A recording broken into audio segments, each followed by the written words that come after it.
time you walk into the room, got me feeling crazy, shot my heart boom boom. Any other boy would stare, but me I look away, cause you're making me scared. Trying not to breathe, 1, 2, 3. Assalamualaikum warahmatullahi wabarakatuh. Perkenalkan, nama saya Livia Gusri Ayu dengan NIM 2414040031. Saya berasal dari kelas Tadris Matematika 24B. Alhamdulillahirabbil alamin. Assalatu wassalamu ala asyrafil anbiya'i wal mursalin wa ala alihi wa ashabihi rasulillahi ajma'in. Pertama dan terutama sekali, marilah kita ucapkan rasa puji syukur kita atas kehadiran Allah Subhanahu wa Ta'ala yang telah melimpahkan rahmat dan karunia-Nya kepada kita semua. Salawat beriringan salam tidak lupa pula kita kirimkan buat junjungan kita, yakninya Nabi besar Muhammad sallallahu alaihi wasallam. Allahumma shalli ala Muhammad wa ala ali Muhammad. Baiklah teman-teman semuanya, untuk video kali ini saya akan membahas tentang penafsiran Quran Surat As-Saff ayat 10, 11, dan 12. Yang mana tugas ini dibuat untuk memenuhi tugas mata kuliah Tafsir Tarbawi dengan dosen pengampu Bapak Edwin Jerry MAG. Yang pertama yaitu pembacaan Quran Surat Al-Saff ayat 10, 11, 12. A'udzu billahi minasyaitonir rajim. Bismillahirrahmanirrahim. Ya ayyuhallazina amanu hal adulakum ala tijaratin tunjikum min azabin alim. Yu'minuna billahi wa rasulihi wa tujahiduna fi sabilillahi bi amwalikum wa anfusikum.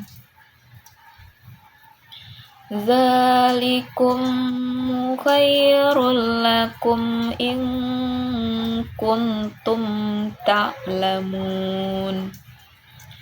Yaghfir lakum zunubakum wa yudkhilkum jannatin tajri min tahtihal anharu wa masakina tayyibatan fi jannati adni. Zalikal fawzul azim. Syadaqallahul azim. Terjemahan Quran Surat Al-Saff ayat 10, 11, dan 12.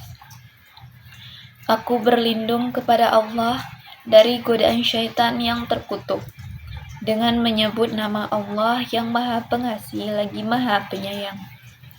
Wahai orang-orang yang beriman, maukah kamu aku tunjukkan suatu perdagangan yang dapat menyelamatkan kamu dari azab yang pedih, yaitu kamu beriman kepada Allah dan Rasul-Nya dan berjihad di jalan Allah dengan harta dan jiwamu.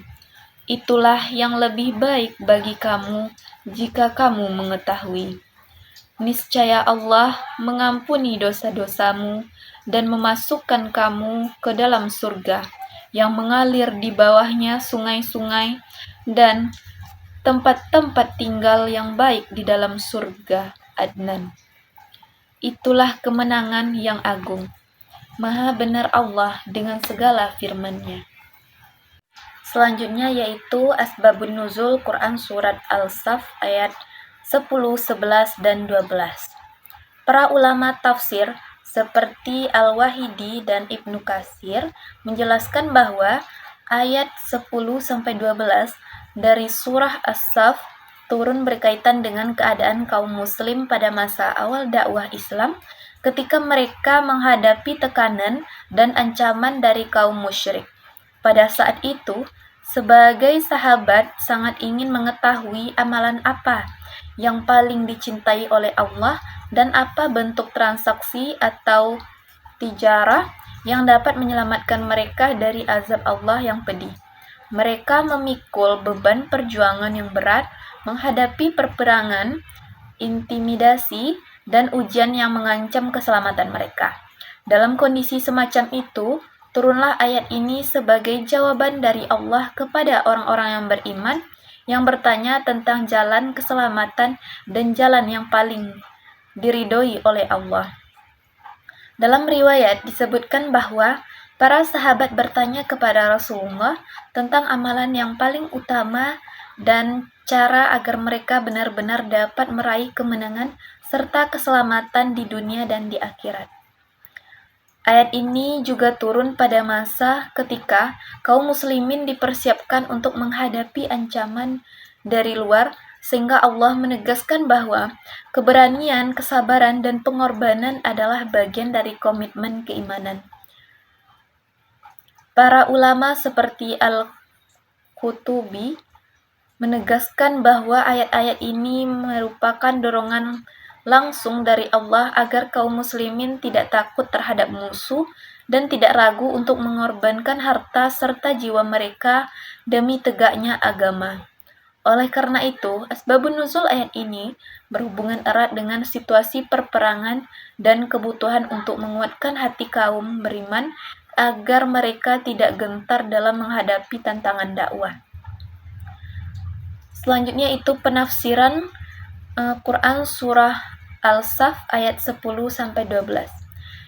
Itu tafsir menurut Ibnu Katsir.